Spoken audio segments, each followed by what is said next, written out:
Acrimonieux, c'est le mot-clé de l'épisode que tu dois replacer dans les prochaines minutes, mais que tu vas replacer mal, toujours sans respecter les règles, mais toujours avec une certaine mauvaise foi.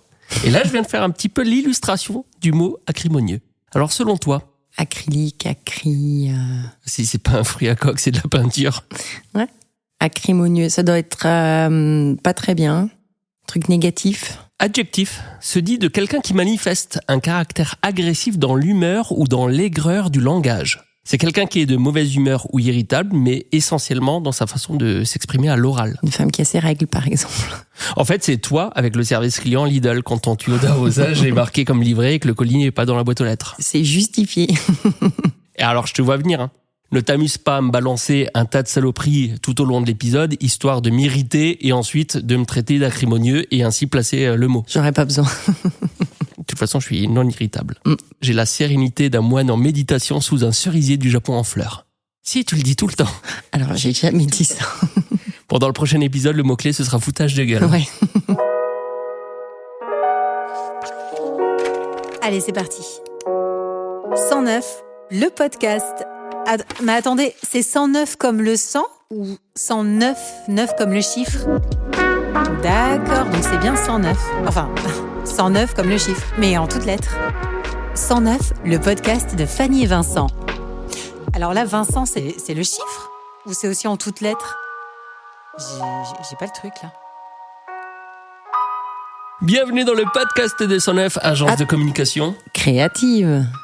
Pourquoi t'as coupé? Et puis j'ai pas coupé. C'est parce que je prends ma respiration. Alors, allez, c'est reparti. Saison 3, épisode 3. Bonjour Fanny Gauthier. Bonjour Vincent Stroh. Je te l'avais raconté l'autre jour, j'ai rêvé que j'avais adopté une petite chèvre prénommée Framboise. Oui, je lui avais donné un petit prénom. Le rêve, c'est que j'étais avec Framboise sur un chemin de campagne en train de rentrer chez moi en me demandant si vraiment ma chérie allait accepter d'avoir une chèvre chez nous. Et quand j'ai raconté cette histoire en arrivant au bureau avec Fanny, on s'est tout de suite posé cette question: quelle est la signification de ce rêve? Parce qu'on est comme ça chez 109. Des questions, on s'en pose beaucoup trop. Et je vais vous faire la liste tout à l'heure. Vous n'allez pas être déçus. Mais d'abord, autre question, on parle de quoi dans cet épisode? Dans cet épisode, on va vous parler d'une marque allemande au logo bleu, jaune et rouge. Si je te dis Parkside, Lidl. Silvercrest... Lidl, bien sûr. Ben oui, une marque de hard discount à l'origine, mais qui a réussi en quelques années à devenir une marque tendance et désirable. Revenons un petit peu plus tôt, donc il y a 35 ans, un peu plus de 35 ans que Lidl s'est créé. C'est une chaîne de magasins où à l'époque, lorsqu'on va faire ses courses, on croise les doigts pour ne croiser personne en fait. Oui, parce qu'on a un peu honte, c'est ça? C'est exactement ça. Je pensais que c'était plus vieux, Lidl. 37 exactement, mais j'ai arrondi à 35, c'est plus facile à dire.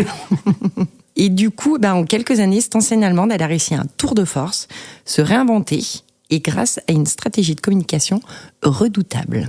On se rappelle du fameux « Allô patron ? Bon alors, c'est frais légumes? Eh ben c'est frais, comme d'hab. Oh, on est mal. Non mais je sais, on est mal. On est mal patron, on est mal ». Les pubs à la télé. Ouais, c'était une campagne qui mettait en scène un collaborateur infiltré dans les rayons d'un magasin qui repérait les prix, la qualité du produit. L'idée, c'était de mettre en avant donc l'attractivité des prix et de l'offre produit de Lidl sur un ton humoristique. Il y a eu plusieurs opus déclinés en TV, radio, digital, presse. Et donc, on défendait une offre de prix, mais qui ne rognait pas sur la qualité. Lidl, le vrai prix des bonnes choses. Plus récemment, on a une campagne, c'était « Vous aimez déjà Lidl ». Donc là, l'idée, c'était d'élargir sa cible à de nouveaux consommateurs, plus exigeants. Et le pitch était « Si 25 millions de Français font leurs courses chez Lidl, forcément, vous avez déjà goûté et aimé un de nos produits ». Ouais, logique. Communication astucieuse et authentique qui réunissait les clients et qui impliquait aussi les futurs clients, du coup. Avec des magasins aussi qui sont devenus un petit peu plus jolis. Oui, ils ont fait évoluer. On est sorti du rayonnage classique en carton dans la présentation. On pourra couper, c'est absolument nul. Lidl, il va se démarquer aussi avec des jolis coups marketing qui font le buzz. Alors, il y a les baskets Lidl. Voilà, les baskets qui étaient aux couleurs de l'enseigne, devenues un phénomène de mode, on ne sait toujours pas pourquoi, et revendues à prix d'or sur des plateformes de revente. Donc, une opération marketing brillante qui a positionné Lidl comme une marque cool et décalée. Moi, j'ai les chaussettes de Noël Lidl, j'adore. Je suis allée regarder sur eBay quand même, les baskets, tu les trouves jusqu'à 5 000 €. 5 000 5 000 € pour un prix d'achat de 12,99 à la base. Lidl est donc créatif, mais il sait aussi rebondir. Lorsque le magazine Automoto imagine l'édition limitée d'un véhicule SUV aux couleurs de Lidl, c'est bien entendu un canular du 1er avril, mais ça donne des idées à l'enseigne. Ils l'ont fait. Et elle va proposer quelques mois plus tard un jeu où on pouvait gagner 3 Mini Cooper personnalisés aux couleurs de l'enseigne. Le but dans tout ça, c'était pas de créer une voiture et de la commercialiser, mais c'était de faire télécharger l'application, puisque le jeu était sur l'application. Ça a bien marché, aujourd'hui, 2 728 000 d'utilisateurs actifs pour l'application Lidl+. Ouais. Génial. Et puis un des derniers buzz, on a découvert tout récemment Arnold Schwarzenegger. Je savais que ça allait être dur à dire.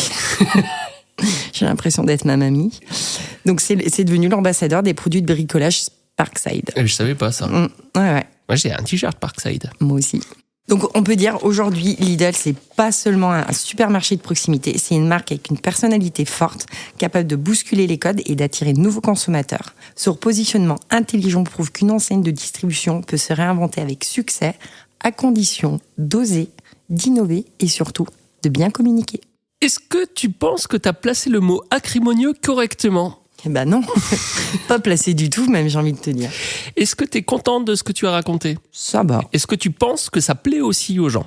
Moi, j'apprends des choses en le travaillant, donc je pars du principe que ça peut apprendre des choses aussi. Bon, voilà en tout cas un petit peu les questions qu'on devrait se poser chez 109, mais pas du tout. Parce que la question que Fanny a posée il y a quelques semaines et à laquelle elle a dit que ce serait bien d'y répondre dans un des podcasts, c'est combien pèse un pénis ? Pardon ? Tu te souviens pas ? Non. 56 grammes. C'est le moyenne, hein ? Ah oui, ça y est, ça me revient. Alors je vous l'ai dit, chez 109, on se pose des questions et surtout on y répond. Donc 56 grammes. Alors l'organe le plus lourd, selon toi, c'est... J'aurais dit l'intestin, en toute logique. Et ça dépend à quelle heure. Et non, c'est le foie. Ouais, c'est environ 1,5 kg chez un homme adulte. Chez une femme comme Fanny, c'est beaucoup plus, c'est dans les 6 kilos. Parce qu'il reste encore un petit peu de Beaujolais nouveau et de vin chaud à traiter. C'est pour ça. Le seul truc qu'on n'arrive pas trop à déterminer dans le corps humain, finalement, c'est le poids de la connerie de chacun. Et pour certains, c'est du lourd. Enfin voilà un petit peu comment on perd notre temps chez 109 et comment on vous fait perdre le vôtre aussi. Et j'avais prévu une chute, ça. Et je comprends plus ma chute. Ah oui, mais pour enrober tout ça et que vous n'ayez pas l'impression d'avoir perdu votre temps, qu'est-ce qu'on fait ? Voilà encore une question. Eh ben on met les trompettes. C'était ça la chute.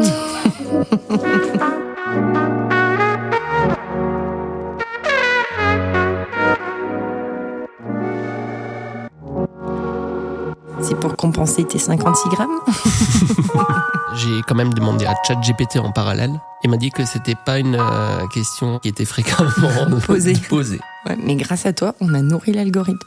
Et encore une fois, pas avec un truc intelligent. Non.